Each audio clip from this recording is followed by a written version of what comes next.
But our duty is to lead a godly life in this. Amen. പ്രതികൂലങ്ങൾ വരട്ടെ സഹോദരങ്ങളെ, എങ്കിലും നമ്മുടെ ഉത്തരവാദിത്തങ്ങൾ ഭക്തിയുള്ള വിശുദ്ധിയുള്ള യേശുക്രിസ്തുവിലായുള്ള ഒരു നല്ല ക്രിസ്തീയ ജീവിതം നയിക്കുക എന്നുള്ളതാണ്. Our godly life will promote his cause on earth. Amen.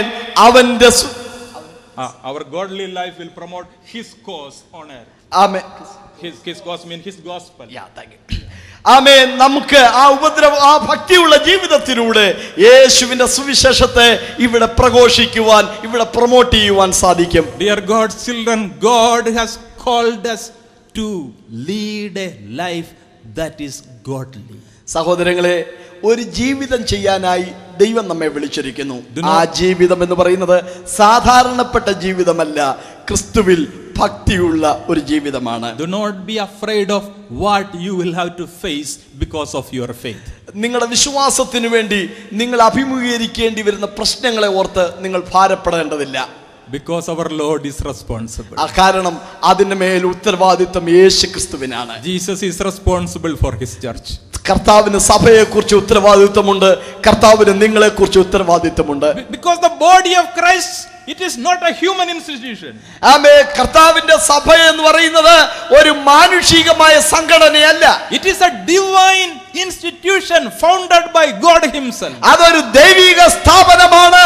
അത് കർത്താവിനാൽ സ്ഥാപിക്കപ്പെട്ടതാണ് ദൈവത്തിന്റെ സഭ.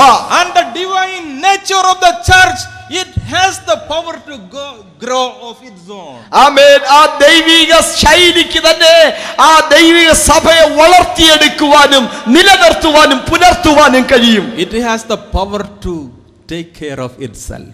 അത് ദൈവത്തിന്റെ ശക്തിയാൽ സംരക്ഷിക്കപ്പെടുന്ന ഒരു അനുഭവമാണ്. So do not be afraid if persecutions and opposition comes. ആമേ. സഹോദരങ്ങളെ, വിശ്വാസത്തിൽ വന്നതിന്റെ പേരിൽ പ്രതികൂലങ്ങളോ ഉപദ്രവങ്ങളോ കഷ്ടതകളോ ഒക്കെ വരുമ്പോൾ ആരും ചഞ്ചലിച്ചു പോവരുത്.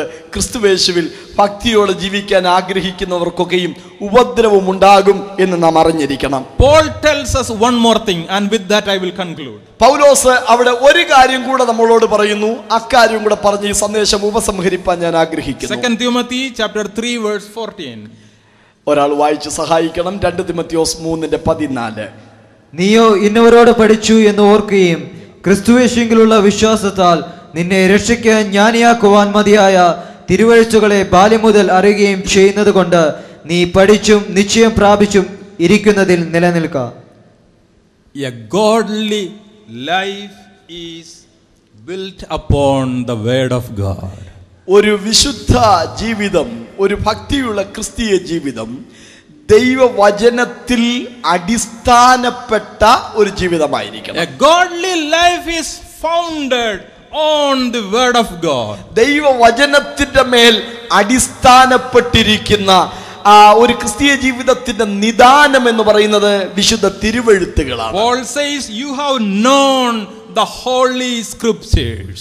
പൗലോസ് പറയുന്നു, നീ ആ തിരുവെഴുത്തുകൾ അറിയണം.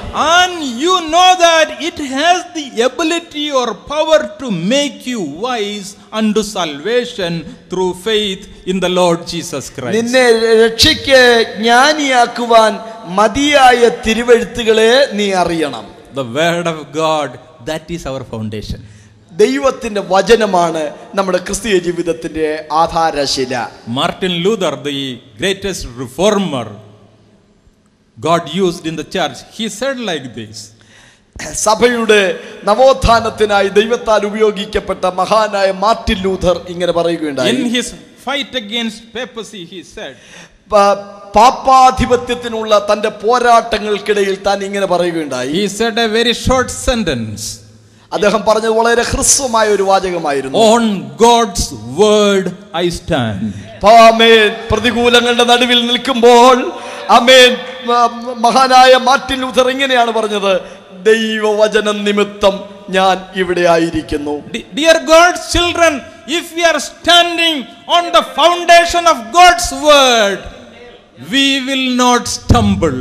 സഹോദരങ്ങളെ, ദൈവവചനത്തിന്മേൽ നാം നിൽക്കുന്നു എങ്കിൽ നാം ഇടറിപ്പോവുകയില്ല. All those who are not standing on God's word, they will stumble and fall.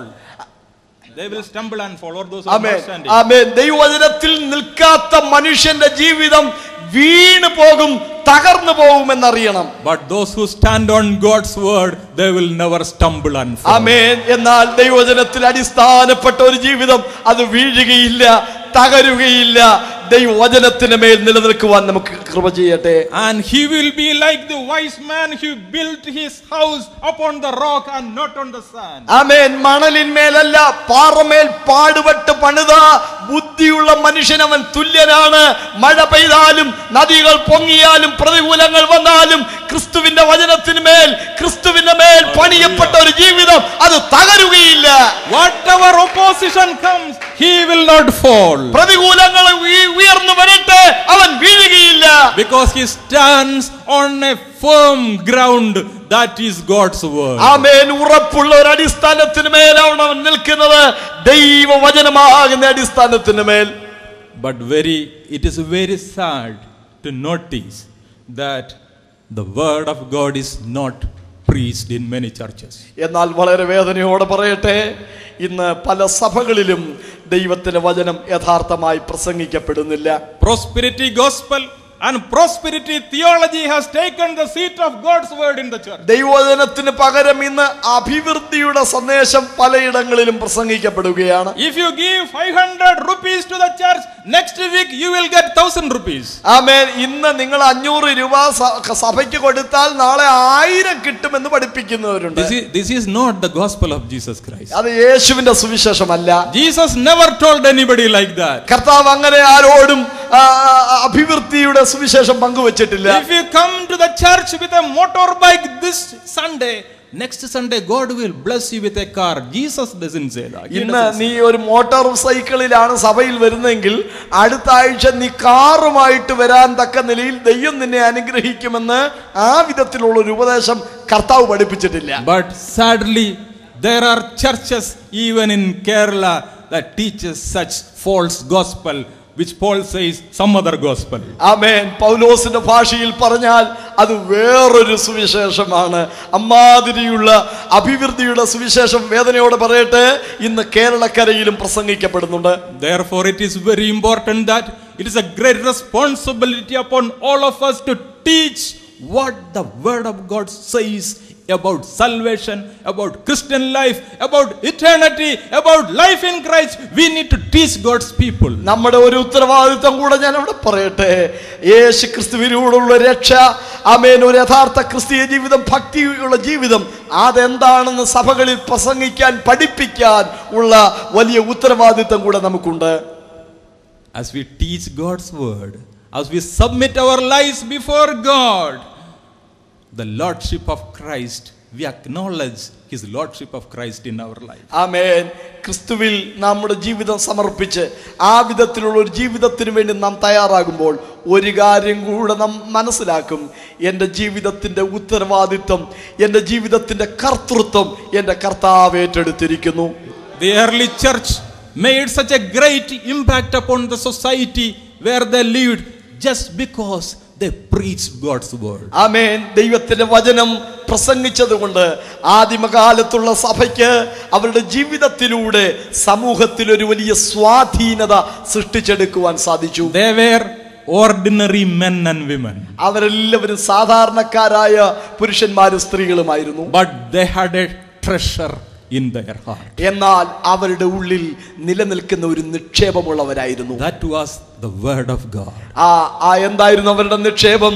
ദൈവവചനമാകുന്ന സമ്പാദ്യം അവരുടെ കൈവശമുണ്ടായിരുന്നു. They preached the word of God that transformed the people. ആമേൻ. അവർ സുവിശേഷം ലോകത്തോട് പറഞ്ഞു. ആ സുവിശേഷം ലോകത്തിൽ പരിവർത്തനങ്ങൾ സൃഷ്ടിച്ചു. And people commented about them like this. അവരെ കുറിച്ച് ലോകം ഇങ്ങനെ അഭിപ്രായം പറഞ്ഞു.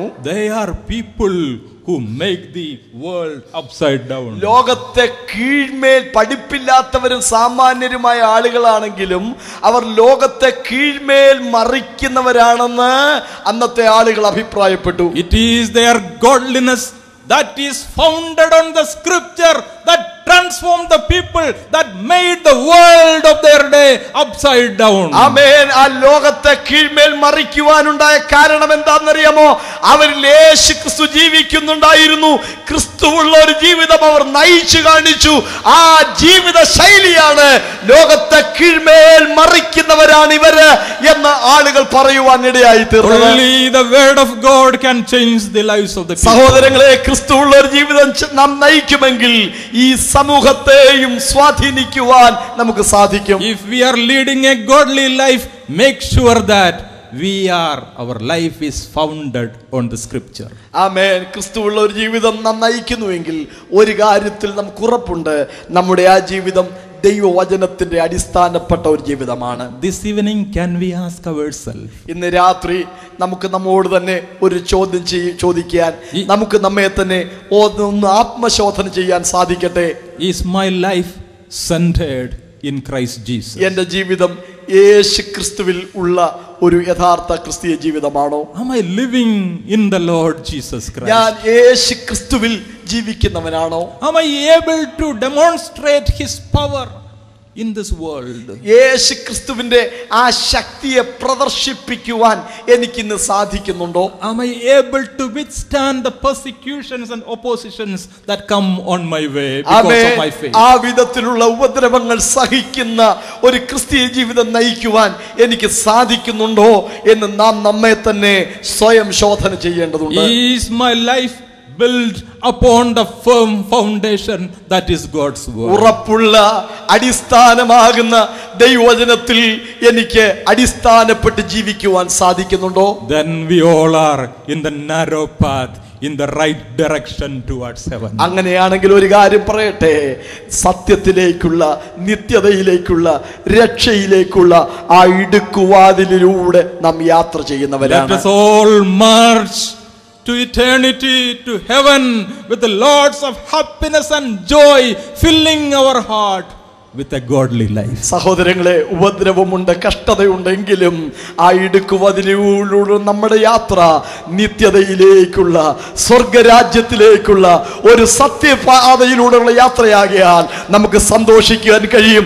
ദൈവം നമുക്ക് നൽകുന്ന നിത്യ സമാധാനത്തിനായി, സന്തോഷത്തിനായി ഞാൻ ഇന്ന് രാത്രി ദൈവത്തെ സ്തുതിക്കുന്നു. Only the godly ones will enter his kingdom. ഒരു കാര്യം സത്യമാണ്, യേശു ക്രിസ്തുവിൽ ഭക്തിയോട് ജീവിക്കുന്ന ഒരുവൻ മാത്രമേ അവന്റെ രാജ്യത്തിലേക്ക് പ്രവേശിക്കുകയുള്ളൂ. Let us prepare ourselves for eternity. May God bless us. ആ സഹോദരങ്ങളെ, അനിത്യതയ്ക്കായി നമുക്ക് ഒരുങ്ങാം. ലോകത്തിൽ പ്രതികൂലങ്ങളുണ്ട്, കഷ്ടതകളുണ്ട്. എങ്കിലും വിശ്വാസത്തിൽ വീണു പോകാതെ ദൈവമേ, ഇതിന്റെ നടുവിലും ഒരു ജൈത്രയാത്ര നയിച്ച് അവിടുത്തെ രാജ്യത്തിൽ എത്തിച്ചേരുവാനുള്ള ഭാഗ്യം എനിക്ക് തരണമേ എന്ന് നമുക്ക് നമ്മെ തന്നെ സമർപ്പിക്കാം. എല്ലാവരും കരങ്ങളെ ഉയർത്തി ദൈവത്തെ സ്തുതിക്കട്ടെ.